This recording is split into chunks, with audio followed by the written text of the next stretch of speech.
بسم الله الرحمن الرحيم الحمد لله رب العالمين والصلاة والسلام على نبينا محمد وعلى آله وأصحابه وسلم تسليما مزيدا ثم أما بعد إخوة الكرام السلام عليكم ورحمة الله وبركاته. في حديث إخوة الكرام في حديث صحيح البخاري في صحيح البخاري أن النبي صلى الله عليه وسلم قال يؤتى بالموت كيهات كبش أملح, que le jour de la résurrection viendra en fait bien la mort, tel l'exemple d'un bélier coloré de blanc et de noir. Fayunadi, munadi, et il y aura donc quelqu'un qui va lancer un appel. Ya ahl al-jannah, fayashra'ibuna wa yanzurun, fayaqul hal ta'rifuna hada. Donc un appeleur fera donc appel aux gens du paradis en leur disant: oh vous les gens du paradis. Et ils vont donc étendre leur cou pour essayer de regarder vers l'appel, là où on les appelle. Et on leur posera la question: est-ce que vous connaissez cela? En faisant référence au bélier. Fayaqulun na'am, et ils diront: oui, nous connaissons cela. Hada al-maut, cela est la mort. Wa kulluhum qadarahu, parce qu'en fait ils connaîtront la mort. Ils connaîtront la mort, donc celle-ci sera représentée. Et donc ils vont la reconnaître, ils vont dire oui c'est la mort, et tous vont regarder comme cela. Thumma yunadi ya ahl an-nar, et ensuite l'appeleur s'adressera aux gens de l'enfer. De la même manière, fayashra'ibuna wa yanzurun fayaqul wa hal ta'rifuna hada. De la même manière, il leur posera la question: est-ce que, ils appelleront les gens de l'enfer, eux-mêmes vont tirer leur cou en regardant vers donc l'endroit où on les appelle. Et on leur posera la question: est-ce que vous connaissez cela? Fayaqulun na'am hada al-maut, il répondra la même chose: oui, nous connaissons cela, c'est la mort. Wa kulluhum qadarahu fayudbahu, et ensuite donc ce bélier sera immolé. Thumma yaqul, et on leur dira: ya ahl al-jannah khulud fala mauta, et on s'adressera donc aux gens du paradis: oh vous les gens du paradis, désormais pour vous ce sera l'éternité, donc, et plus de mort. Wa ahl an-nar khuludun fala mauta, de la même manière aux gens de l'enfer, pour vous ce sera l'éternité et il n'y aura plus de mort. Thumma qara'a, et ensuite le prophète sallallahu alayhi wa sallam a récité le verset: wa anbirhum yawm al-hasrati idha qudiya al-amr wa hum fi ghafla. Et donc le verset qui disait: et mets-les en garde, avertis-les du jour du regret, lorsque l'ordre sera donné, ou que cela leur a été commandé, alors qu'ils étaient ou qu'ils sont dans l'insouciance.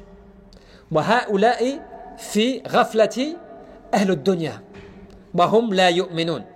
Et donc ils étaient eux dans ce bas monde, dans l'insouciance, dans le non-calcul du rappel d'Allah subhanahu wa ta'ala, dans le détournement, dans le fait de ne pas croire.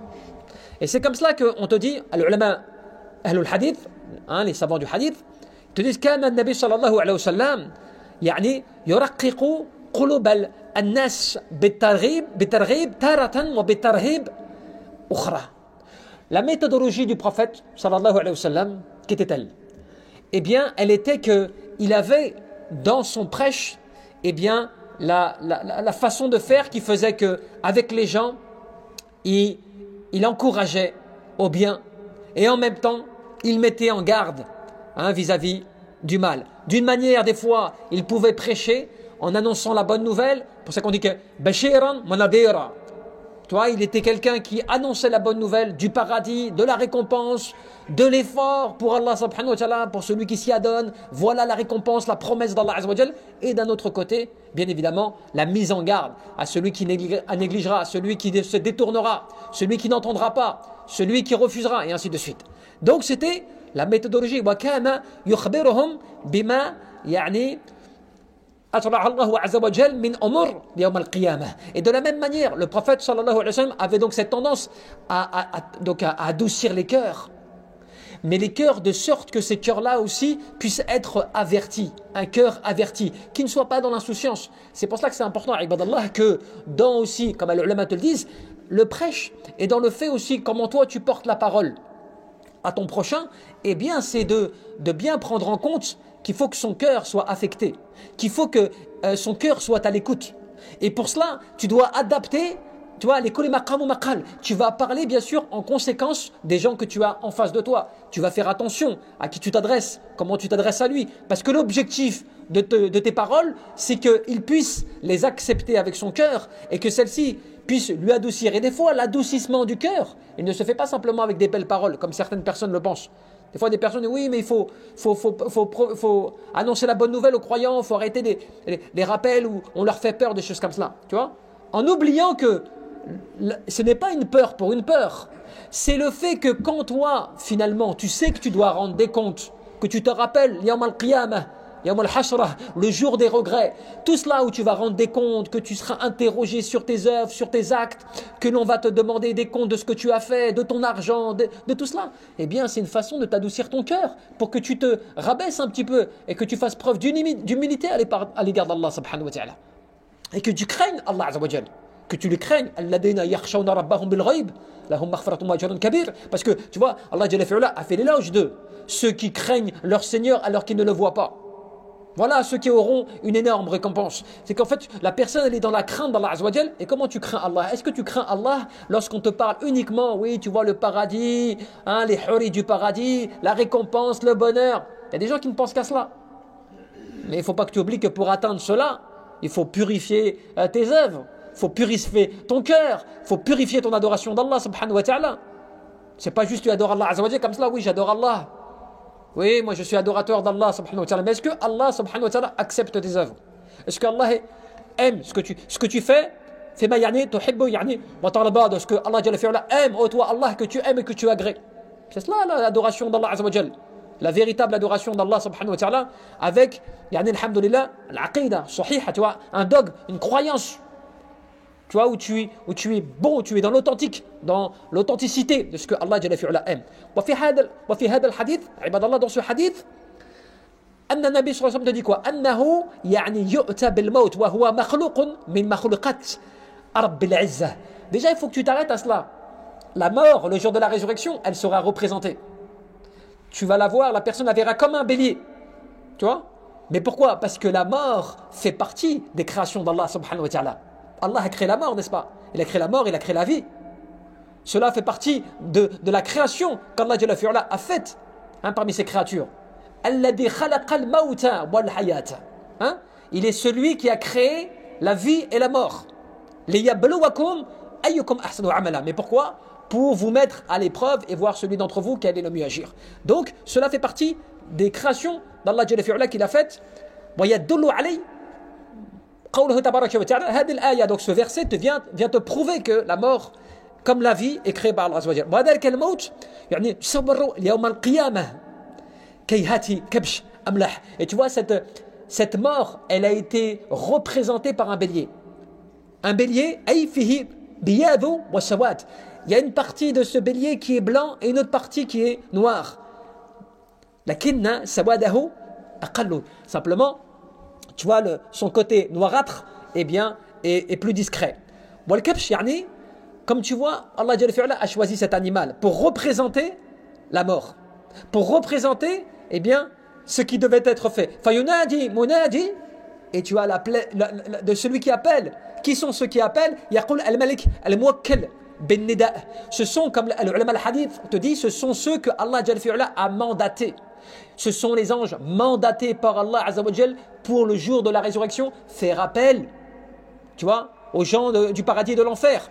Cela, cet effet-là, tu vois, ces hadiths-là, ils ne sont pas là simplement pour t'emporter, tu vois, dans une autre sphère uniquement comme cela, tu vois, où tu te dis oui, ça va se passer comme cela. Non, c'est pour que tu prennes conscience dans ce bas monde de ce à quoi, eh bien, tu vas devoir être exposé, voire même, quand tu réfléchis un petit peu, quand tu vois que dans ce hadith, on te départage les gens de l'enfer et les gens du paradis. Normalement, al-mu'min, tu vois, l'ulama, as-salihin, as-salaf as-salih, parmi ceux qui nous ont précédés, ils n'étaient pas comme nous, tu vois, dans l'assurance. Toi, tu es rassuré un petit peu, toi, tu fais tes œuvres, tu adores Allah subhanahu wa ta'ala, et puis tu crois que tout est gagné, tu vois. Eux, ils étaient, dans des hadiths comme cela, ils étaient dans la crainte de se dire, je crains d'être du mauvais côté. Je crains d'être de ceux qui seront appelés parmi les gens de l'enfer. Tu vois, ils étaient dans cette crainte-là. C'était pas comme la garantie d'assurance. Oui, c'est bon, tu crois, tu as tout gagné. Tu vois, tu sais pas parce que la vie n'est pas encore gagnée pour toi. Tu œuvres, tu agis, mais tu sais pas comment tu vas quitter ce bas monde. Tu vois, donc il y avait toujours cette crainte. Et c'est pour cela que l'ulama, tu vois, ils te mettent le point sur al-targhib wa al-tarhib. Le fait que toi, tu dois, eh bien, être dans l'assurance de la bonne nouvelle, de la récompense auprès d'Allah subhanahu wa ta'ala, mais aussi tu dois être dans la crainte, tu vois, et la mise en garde quant au fait des péchés et des actes que tu pourrais commettre et qui pourraient te perdre. C'est la crainte.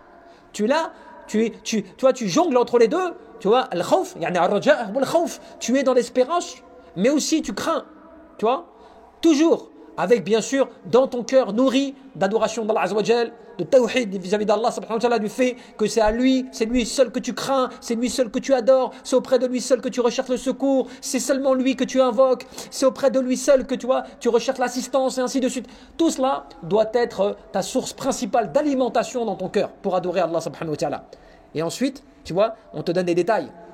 On te dit que cette mort, elle est immolée. Elle est donc tu vois immolé يعني فلا يفكروا أن العذاب يعني وذلك زيادة يعني في النعيم المؤمن. Et quand tu réfléchis regarde le tadabbur كذلك يعني في الأحاديث comment العلماء الحديث ils méditent les hadiths, comment tu vois les savants voilà fatul anbiya qui sont les héritiers des prophètes par le fait de l'ilm, de la connaissance, comment ils te mettent, tu vois, comment ils te donnent de l'importance aux choses. Ils te disent, tu vois, même l'immolation, même l'égorgement de cette bête qui représente la mort, eh bien en réalité cela c'est une augmentation des bienfaits pour le croyant. C'est une augmentation des bienfaits pour le croyant.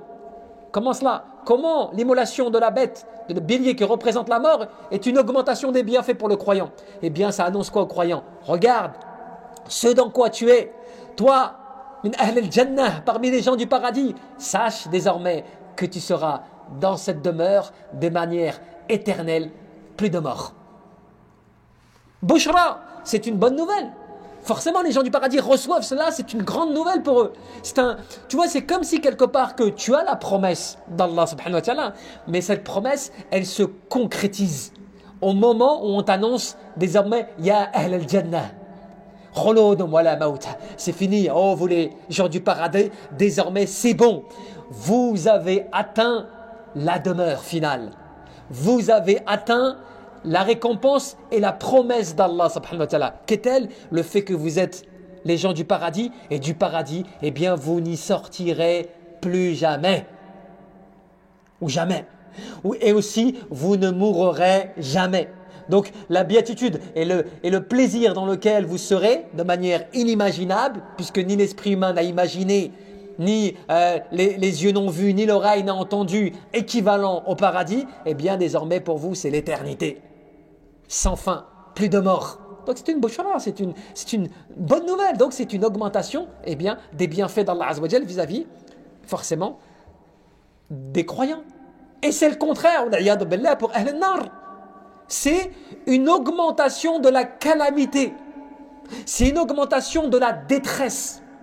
C'est pour ça que, tu vois, Cheikh Abdul Rahman ibn Sa'di rahmatullahi fi tafsirihi, qu'est-ce qu'il te dit? Il te dit, les gens, al-yawm al-qiyamah, qui seront les perdants, eh bien, leur pire détresse et leur pire angoisse et désespoir sera lorsqu'ils seront ressuscités. Et de cette ressuscitation, eh bien, ils vont se rendre compte à quel point désormais ils vont être présentés au pire maintenant, en termes de destination finale. Et que cela va devenir l'éternité pour eux, et ainsi de suite. Aussi,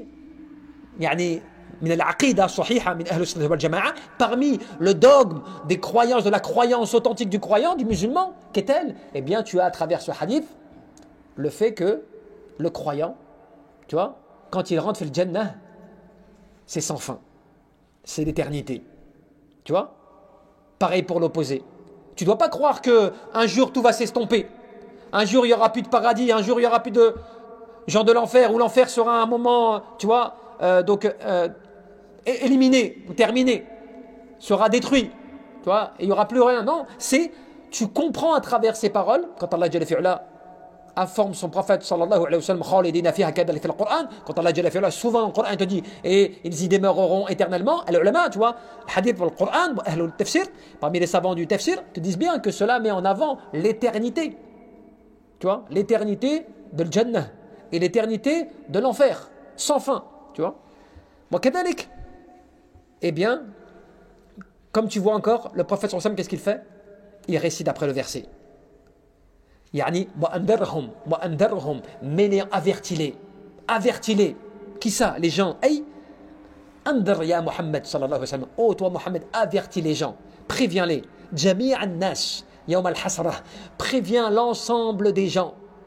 C'est pour ça que ton prêche, c'est pour ça que ta da'wa, c'est pour ça que ta transmission de ton message, de l'islam, tout cela et tout, c'est un message qui est en réalité un appel, un avertissement. Tu vois, c'est comme si toi, vis-à-vis d'un enfant, qu'est-ce que tu veux pour ton enfant? Quand ton enfant, tu le vois dans une mauvaise situation. Quand ton enfant, tu le vois jouer avec des choses dangereuses. Quand ton enfant, tu le vois, tu vois, qui fait des choses qui peuvent être graves pour lui, contre lui. Qu'est-ce que tu fais? Tu l'avertis. Tu lui dis attention, prends garde. Là, tu es en train de faire cela. Ne fais pas cela. Tu vas tout faire. Tu vas mettre tous les moyens que tu peux, toi, en tant que parent, pour essayer de protéger ton enfant. Voire même des fois, qu'est-ce que tu fais quand tu veux vraiment protéger ton enfant? Eh bien, tu lui fais peur d'une certaine manière. Tu fais attention, tu vois, si tu sors dehors comme cela, le soir, la nuit, il y a des gens méchants, il y a des gens comme ça. Tu vois, tu mets en garde, tu avertis. Mais est-ce que tu fais cela parce que tu lui veux, tu vois, le désespoir à ton enfant? Est-ce que tu fais cela parce que tu veux détruire ton enfant? Parce que tu veux, tu vois, l'accabler? Non, tu fais cela par amour. Tu fais cela parce que tu veux le protéger, parce que tu tiens à lui, parce que tu aurais trop peur qu'il lui arrive quelque chose. Tu agis comme ça. Eh bien, sache que, tu vois, c'est comme regardez comment le prophète, il était même il fait da'wati dans son prêche. Tu vois, dans son prêche. Comment le prophète, il était, à chaque fois, il trouvait l'occasion. C'est pour ça que nous, on doit être comme cela, normalement. Chaque fois que tu as une occasion, tu dois faire da'wa. Tu dois utiliser cela pour rappeler à la personne, tu vois, la puissance d'Allah Azza wa Jal, le rappel d'Allah, le bienfait d'Allah, tu vois, la guidance. Tu vois, et ainsi de suite. Comment? Rappelle-toi, regarde ce hadith. Un jour, le prophète, il dit qu'il arrive à une des Aswad, une des expéditions, et il voit, il y avait donc des captifs, tu vois, de l'époque, des captifs qui avaient été faits par différents clans, et il voit une mère qui était sur un clan et qui retrouve son enfant qu'elle avait perdu, de par le fait des séparations et autres. Elle retrouve son enfant. Qu'est-ce qu'elle fait? Elle se précipite vers son enfant, elle le prend et donc elle le serre, tu vois, chaleureusement et elle l'allaite. D'accord? Vous suivez jusqu'à là. Ensuite, qu'est-ce qu'il dit le prophète? Il s'adresse à ses compagnons. Regardez la da'wa. Regardez comment la talbiya, il fait da'wa, l'éducation du prophète dans sa da'wa. Il s'adresse aux compagnons et dit, est-ce que vous pensez que cette femme-là, elle serait capable de prendre son enfant et de le jeter dans le feu? Tu vois, les compagnons, ils s'étonnent. Regarde, Rasulallah, peut-être jamais.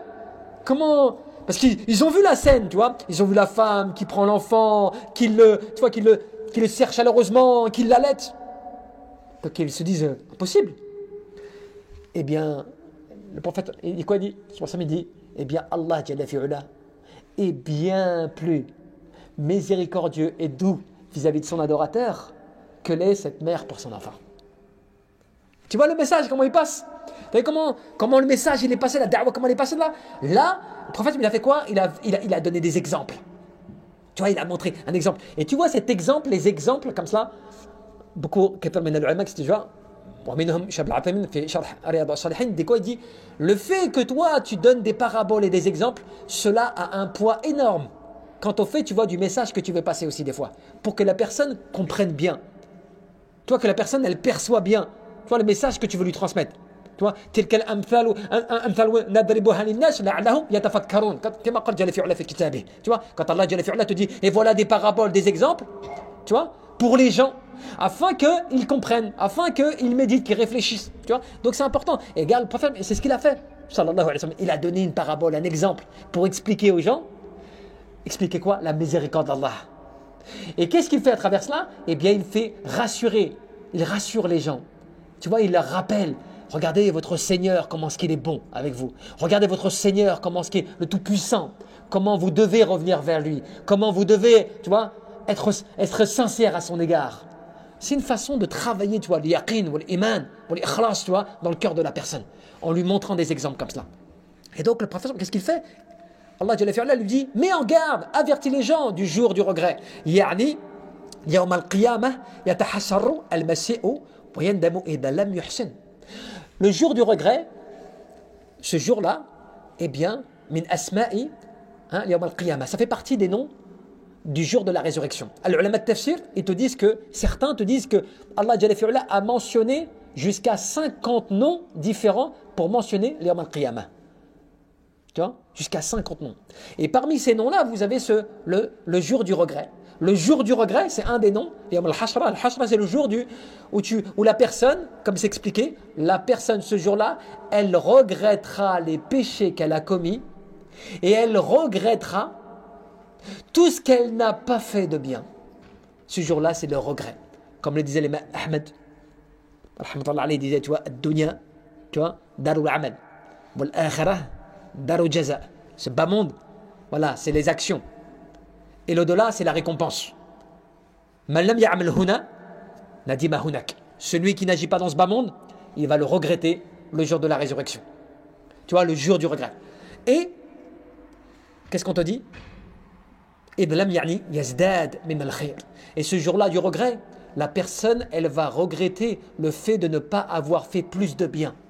Donc on ne parle pas simplement de celui qui n'a pas accepté, qui n'a pas cru. On parle même du croyant. Même le croyant, il va regretter.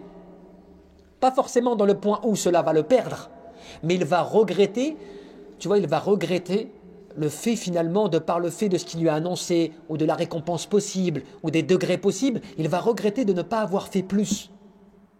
Pourquoi j'ai pas fait plus alors que je pouvais? Pourquoi j'ai pas dépensé plus alors que je pouvais? Pourquoi j'ai pas passé? Toi, Ibn Rajab, il disait même que, il te racontait que certains des anciens pieux, il mentionnait, il racontait le fait que certains, les Yawm al-Qiyamah, le jour de la résurrection, quand ils vont regretter, eh bien cela sera comme une respiration. Tu vois, chaque respiration dans laquelle ils n'auront pas fait de rappel d'Allah subhanahu wa ta'ala, ce sera un regret pour eux. T'imagines? Ils te disent, certains pensaient comme cela.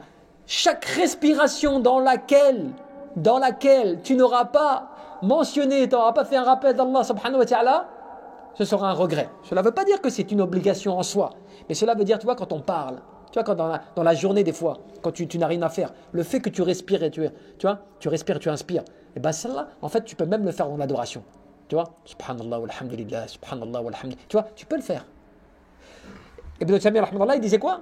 Il disait normalement, le croyant, il doit être dans le rappel et dans tout cela, comme il respire, il inspire. De la même manière, il doit essayer de faire son souffle qui expire et qui inspire, et doit le faire dans le rappel d'Allah subhanahu wa ta'ala, pour pas avoir de regrets. Parce que le Yawm al-Qiyamah, c'est des regrets même pour cela. Même pour cela, tu vas regretter. Pourquoi j'ai pas fait plus d'adoration? Pourquoi j'ai pas plus invoqué Allah? Pourquoi j'ai pas plus lu le Coran? Parce que il y aura des bienfaits, mais les bienfaits, quand ils vont être, alhamdoulilah, à portée de vue, c'est comme quelqu'un, subhanallah, dans ce bas monde. Même dans ce bas monde, l'être humain, déjà, il le vit. C'est l'être humain.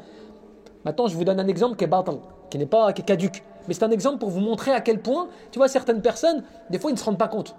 Tu sais, des fois, certaines personnes, ils vont investir dans une chose. Ils vont mettre, je sais pas moi, 100 euros, 200 euros, 1000 euros dans une affaire. 2000 euros. Et à la fin, ça leur a rapporté 15 000 euros, 100 000 euros. Eh bien, certaines, ils disent, mais subhanallah, si j'avais su, j'aurais investi beaucoup plus. J'aurais donné 50 000 euros. Pour tripler, quadrupler, tu vois, ce bénéfice. Je ne pensais pas que j'allais avoir autant. Bah, tu vois, c'est dans le bas, c'est dans ce bas monde. Il y a du regret déjà. Dans ce qu'il a fait, il regrette. Pourquoi? Parce qu'il ne s'était pas rendu compte du bénéfice final qu'il allait peut-être pouvoir tirer comme profit. Et bien là, subhanallah, c'est mieux que cela encore. C'est meilleur. Toi, tu l'as dans Surat Al-Kahf. Al-mal wal banoun zinatul hayat al-dunya wal baqiyatu salihatu khayrun 'inda rabbika thawaban wa khayrun amala. Tu vois, ce verset-là, quand Allah Jalla fi'ala te dit les biens et les enfants ne sont que l'ornement, que l'apparence de la vie. Wal baqiyatu salihat, ce sont les bonnes œuvres, ce sont ce qui va perdurer après la mort de la personne. Tu vois, eh bien, Abdullah ibn Abbas, regardez bien, Abdullah ibn Abbas, radhiyallahu anhuma, qu'est-ce qu'il disait de ce verset? Il disait, c'est quoi le baqiyatu salihat?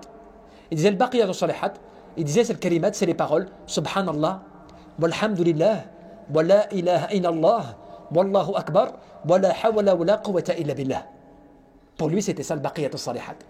qui n'allait jamais s'interrompre et dont Allah Jalla fi'ala allait en faire un retour excellent en termes de récompense.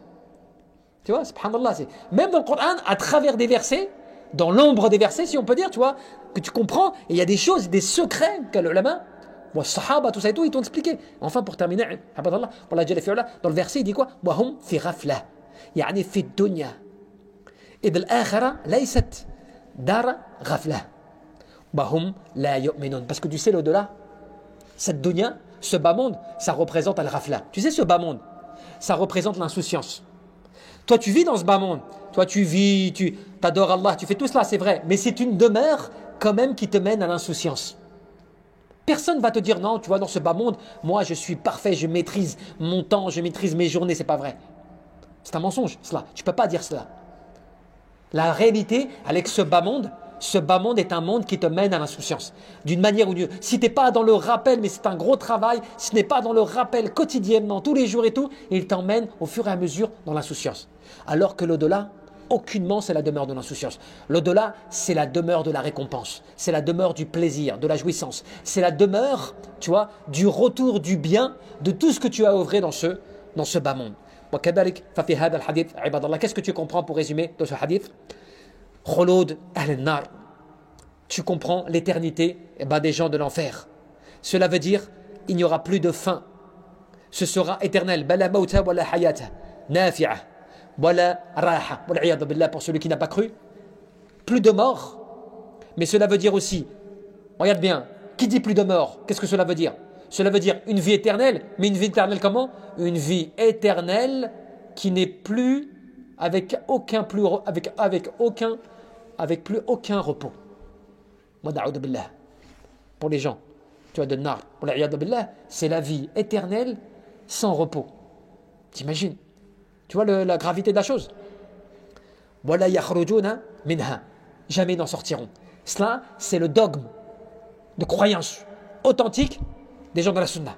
C'est de croire que lorsque cela est comme cela, est accordé, eh ben, il n'y a plus de sortie de cela. Wala tafna. Que l'enfer ne s'éteindra jamais, ne s'arrêtera jamais. Wala tazul. Jamais elle ne prendra fin, jamais elle ne va s'estomper. Il ne va s'estomper. Eh ben l'enfer. Wala tabqa khaliya. Et jamais, l'enfer sera vidé. Tu vois, c'est grave. Quand tu lis cela, tu te rappelles cela, alors tu as deux façons de réfléchir, comme je vous l'ai dit tout à l'heure. Tu as ceux qui vont dire oui, mais tu vois, ça fait peur et tout. Mais franchement, si tu réfléchis un peu, tu vas te dire je préfère avoir peur maintenant, que cela me réveille, cela m'éveille, cela m'oriente dans le bien, tu vois, que d'être dans le confort et tu vois l'apaisement et l'yawm al-qiyamah, le regret. Parce que j'aurais pas été mis en garde. Tu vois, j'aurais pas fait attention. C'est cela, c'est comme cela qu'il faut réfléchir.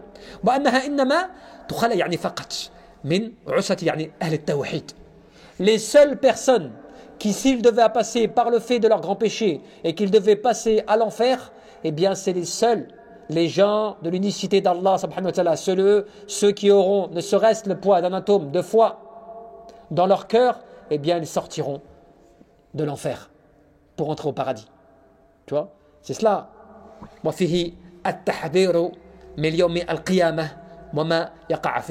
Et dans ce hadith, tu as la mise en garde, tu as l'avertissement prophétique. Ça fait même partie, ibadallah, vous savez, ça fait même partie de la bonne croyance. Ça fait même partie de la bonne croyance que le croyant, il se dise, moi, toutes les paroles d'Allah qui m'encouragent et toutes les paroles d'Allah qui me met en garde et qui me rappellent la gravité des choses, si je néglige, si je meurs dans le mauvais, si l'yawm al-qiyamah, je suis ressuscité parmi les perdants, et bien tout cela, ça me nourrit la foi, ça me motive, c'est mon leitmotiv dans le dunya pour agir. Et bien tu vois, agir comme cela et penser comme cela, c'est avoir une bonne croyance, c'est avoir une bonne foi. Tu vois, l'imam Ahmad, et bien tu vois, kathar min al-ulama, parmi ceux qui étaient de l'imam Ahmed, par des grands étudiants de l'imam Ahmed, il disait les assises de l'imam Ahmed. Regardez bien. Et cela, vous le retrouvez dans Siyar A'lam an-Nubala. Les assises de l'imam Ahmed, il ne mentionnait jamais les affaires mondaines. Comprenez ou pas? il ne parlait jamais. Là, il tahaddath yani ala al-umur ad-dunawiyyah. Il ne mentionnait pas les affaires mondaines. Ce qui ne veut pas dire qu'il ne répondait pas, tu vois, aux questions, aux masaïl, tout ça, aux fiqhiyya et tout. Il répondait. Mais souvent, ces questions fiqhiyya, c'est des questions qui étaient liées aux masaïl de l'imam Ahmad, qu'ils ont recensé de lui, qu'ils ont rassemblé de lui, notamment par rapport à son fils, tout, Abdullah bin Ahmad bin Hanbal, qu'il a rassemblé, ainsi de suite, qui sont les réponses qu'il donnait, ainsi de suite. Mais ces assises de rappel, elles étaient principalement basées sur l'au-delà. Ou principalement ou uniquement basées sur l'au-delà.